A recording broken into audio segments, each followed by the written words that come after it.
दोस्तों, मेरा नाम है विजयराज चौहान और मैं आपसे रूबरू हूँ भारत-पाकिस्तान की सीमा पर बसे एक छोटे से खूबसूरत शहर गंगानगर राजस्थान से। अपने इस चैनल पर मैं आप सबका स्वागत करता हूँ। यहाँ पर आप मेरे लिखे नाटक, उपन्यास और कहानियाँ मेरी आवाज़ में सुन सकते हैं। दोस्तों, चलिए शुरू करते हैं आज के उपन्यास को।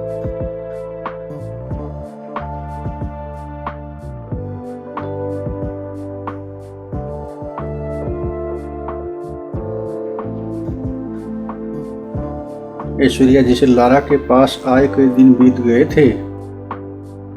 अपने आप को लारा के पास आकर वह काफी स्वतंत्र महसूस कर रही थी।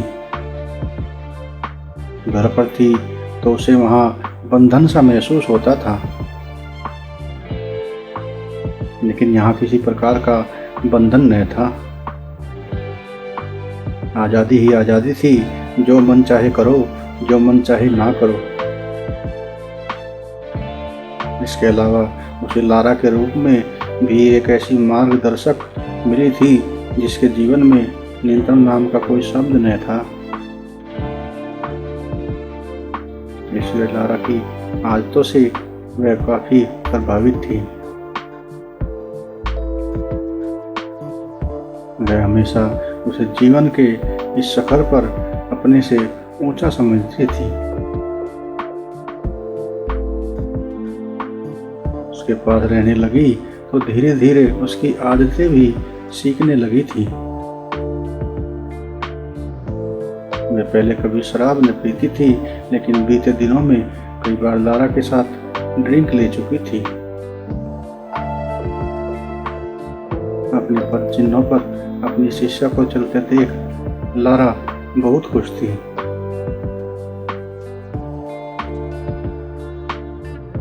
दीवार पर लगी घड़ी रात के 10 बजाने को जा रही थी,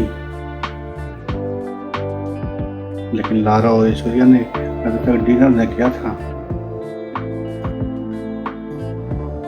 दोनों सहेलियां डाइनिंग हॉल में बैठी बातें कर रही थी। ऐश्वर्या बोली, अच्छा लारा, तुमने राहुल के बारे में न बताया। वह भी तो घर से तुम्हारे साथ आया था, फिर क्यों चला गया? ऐश्वर्या ने लारा से प्रश्नवाचक आवाज में पूछा। राहुल का नाम सुनते ही लारा कुछ गंभीर सी हो जाती है। सिगरेट के धुएं को लंबी सांस से छोड़ते हुए बोली, राहुल मुझसे जलने लगा था, मुझ पर पाबंदियां लगाने लगा था। तुम जानती ही हो कि पाबंदियां तो मैंने अपने माँ बाप की भी न मानी, इसलिए मैंने उसे लाल झंडी दिखा अलविदा कह दिया।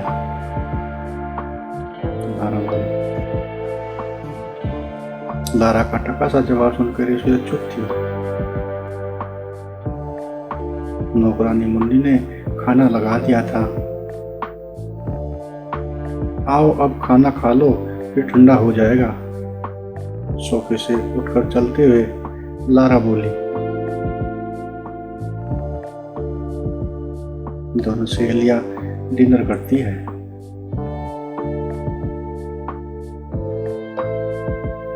ऐश्वर्या को डिनर किए हुए काफी देर हो गई थी। दोनों सहेलियां सोने के लिए अपने बेडरूम में जा चुकी थी। लाल ने रिमोट उठाया और टीवी ऑन करके बेड पर जा बैठी।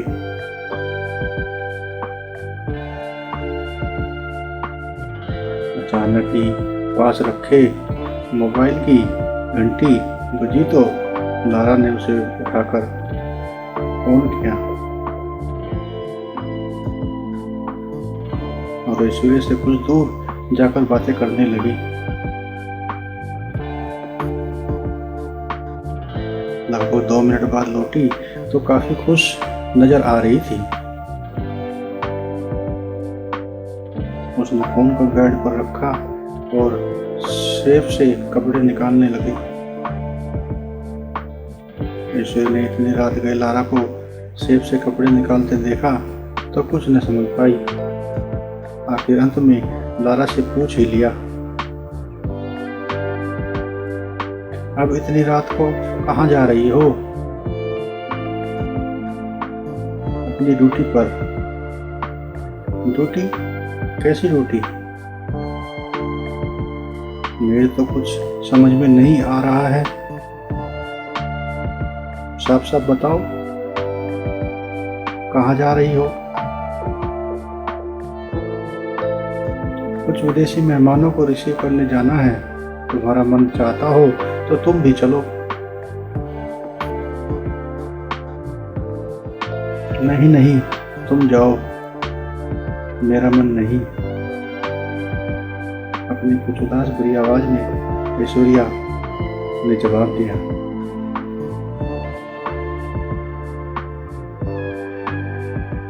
अच्छा डियर, दराज से निकालकर मेरा पर्स तो देना। लारा ने अपना हाथ बढ़ाते हुए कहा।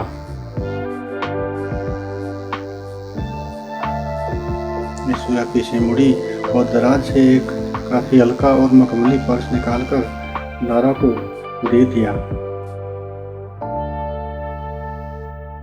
लारा ने पर्स लिया और ऐश्वर्या को गुड नाइट कहते हुए नीचे अपनी गाड़ी में बैठकर चली गई।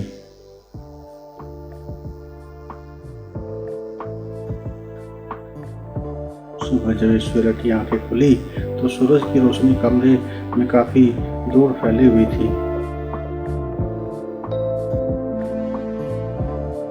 और पास में अस्त व्यस्त कपड़ों में पड़ी लारा खर्राटे भर रही थी। वह कब लौटी इसका उसे जरा भी पता न लगा। उसकी नजर लारा के सर के पास रखे उसके पर्स पर पड़ी तो वह पर्स को खोलकर देखने लगी।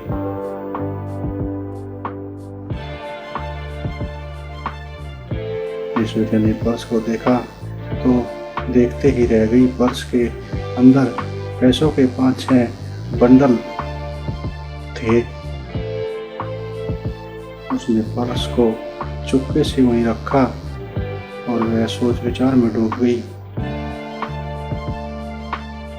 और बाहर खुली हवा में टहलने चली जाती है।